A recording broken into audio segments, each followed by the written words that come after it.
Halo semua, perkenalkan nama saya Rini Sinsu, mahasiswa Universitas Pembangunan Indonesia Manado, kelas B1 Ekstensi semester 6 jurusan Keperawatan.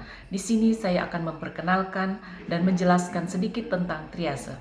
Buat teman-teman yang ke rumah sakit, khususnya di ruangan gawat darurat atau IGD, di sana kita akan menjumpai garis-garis yang berwarna-warni dan garis-garis ini biasanya diletakkan di lantai IGD seperti ini.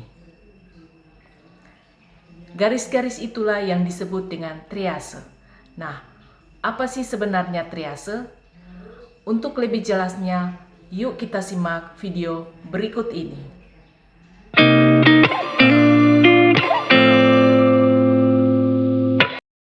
Jadi triase merupakan pengelompokan korban atau pasien berdasarkan berat ringannya trauma atau penyakit. Nah, apa sih tujuan dilakukan tindakan triase ini? Tujuannya itu agar dapat menangani korban dengan cepat, tepat, dan cermat sesuai dengan sumber daya yang ada. Triase ini merupakan pintu masuk paling awal. Sebagai garda utama dalam pemilahan korban gawat darurat, jadi pemilihan ini juga harus berdasarkan skala prioritasnya, sehingga pasien atau korban tersebut mendapatkan penanganan yang tepat.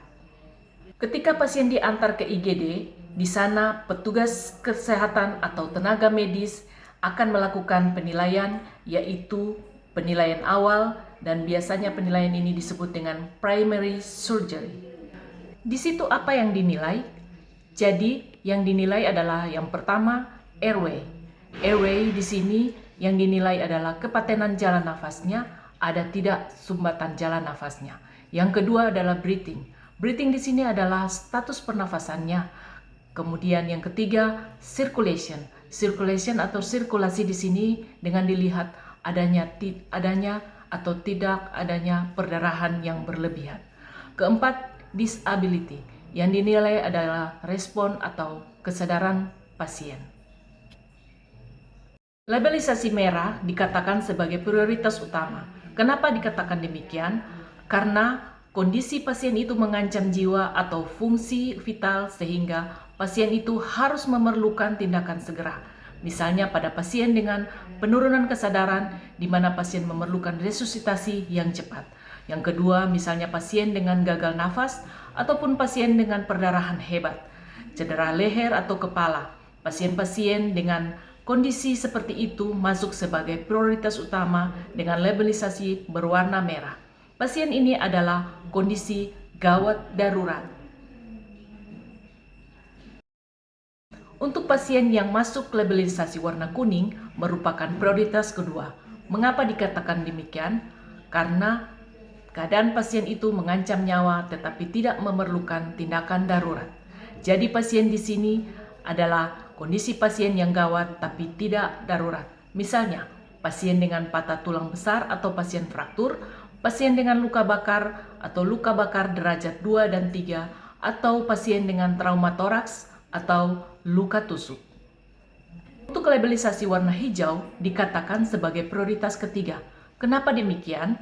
Karena kondisi pasien darurat dan tidak gawat, jadi keadaan pasien itu tidak mengancam nyawa tetapi memerlukan tindakan darurat.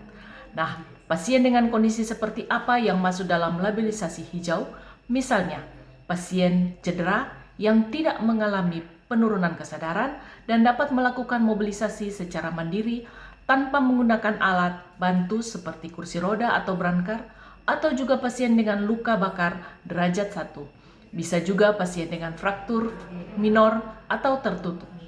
Untuk labelisasi warna hitam masuk dalam kategori prioritas keempat. Kenapa demikian?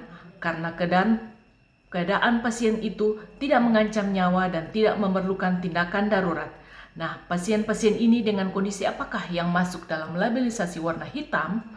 Misalnya pasien yang sudah meninggal atau pasien dengan kondisi kritis di mana kesempatan atau peluang hidupnya sangat sedikit. Demikianlah penjelasan saya mengenai konsep triase dalam kegawat daruratan. Semoga bermanfaat bagi kita semua. Terima kasih.